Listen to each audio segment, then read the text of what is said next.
Okay, second grade. So today we're going to work on printmaking, and we're going to work on an animal in their habitat. So, as you can see, here is an animal, and when you're printmaking, you have to remember that the only way that you're actually going to see a line is if you cut it out of paper and overlap it. So if you notice, this has been inked, so ink has been rolled over it, and you can see where the ink went. And if you notice along each of these lines where there's another piece of paper that's overlapped each other, you can kind of see it there, how it's overlapping each other. There's a line that's been created. So you can't just draw something with a pencil, you have to cut it out and layer it on top for it to show. So here's an example of the print. Realize that it's a mirror image. So it's put like this, you rub on top of it, and you flip it over. And so this is what it looks like. You can see all the edges around the animal, and that was created by overlapping different things. So what we're going to start with first is our background. Figure out where your animal lives, their habitat, where are they, what are they doing. So after you've done that, and you again have to cut everything out of paper and make sure you have a ground line. Here you can see there's a ground line up a branch. You can see it better over here. There's some leaves and things like that. So after you do that, we're going to move on to our animal. So when you do your animal, this is the animal that I'm going to be working with today, you need to break it down into basic shapes before doing anything else. So I'm going to get a nice bright marker so you can see it. Okay, so for this animal, breaking it down to basic shapes. This basic shape is an oval. So I'm actually going to draw it down here so you can see the basic shapes that I'm drawing. Then here, I'm just going to cut out some rectangles and another rectangle over here. And I won't worry about cutting it down later. So now I have two rectangles that are going to be the same size because those claws are the same size. Oops. Okay, so I have that. And then I have a rectangle here, one here. And so do you see how I'm breaking this all up? So I have another rectangle, and another rectangle. So pretty much make everything rectangles to begin with. Rectangle, rectangle, rectangle. And so later on, after I'm done cutting this out and assembling it, I can make things have their points. So like this will have a point here, and this will have a point back here. And I can show that later on, but I'm not going to worry about that right now. So I would keep going, figuring out how many rectangles I'm going to need by the end of this. One here, and then there's one here that you can see, and then finally one back here. Okay, so, and then we can always put eyes on it. And then a rectangle there for a moment. Okay, so that's our basic animal shape. Now what you're going to do is you're going to get your paper. And here, let me explain this one more time, because I know some people might be a little bit confused. I'm going to take this box.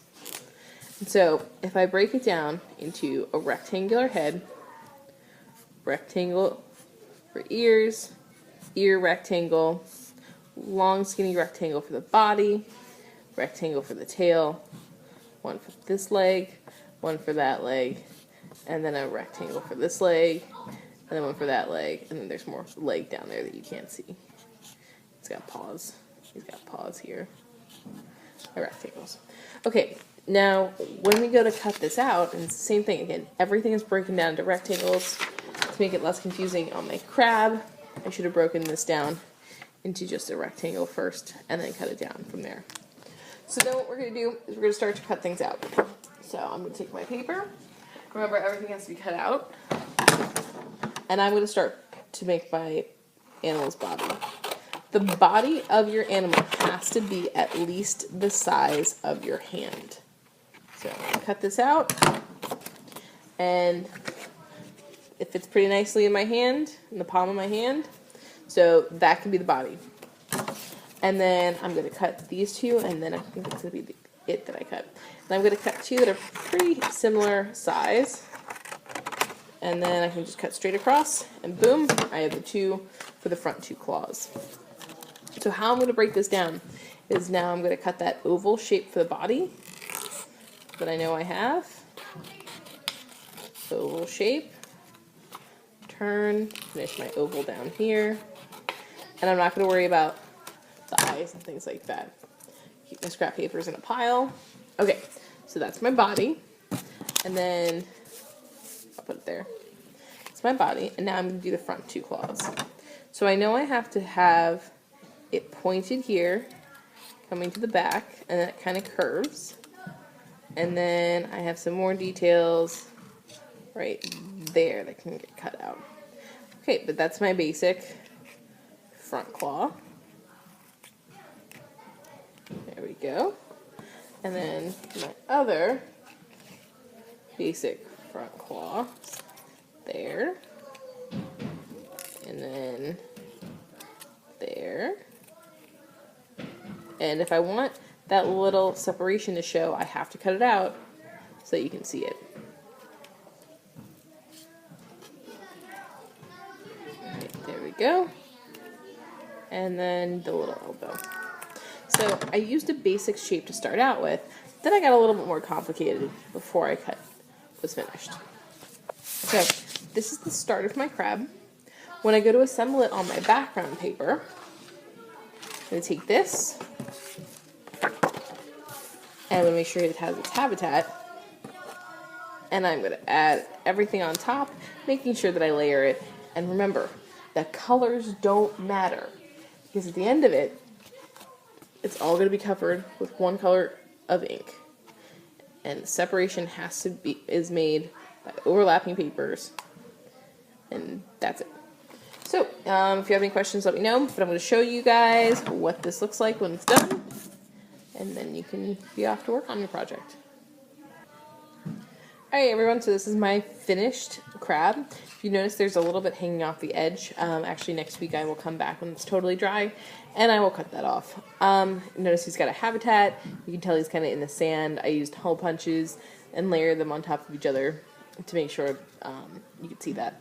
One thing that's really important is if you notice that there's any edges of your paper sticking up like this, what you need to do is you need to take your glue and you need to put a little extra bit of glue underneath.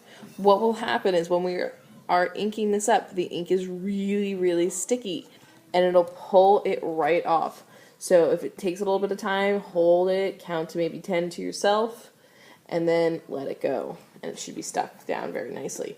But any of those little edges that are sticking up, so I would have to come back in a couple spaces. If I hold it up, see how those are all sticking off? I would have to come back and glue those on better. Otherwise they will get ripped off when I start to ink.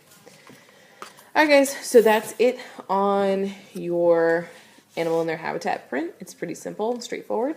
If you have any questions, let us know. But remember, break everything down into basic shapes and start out with your animal like this.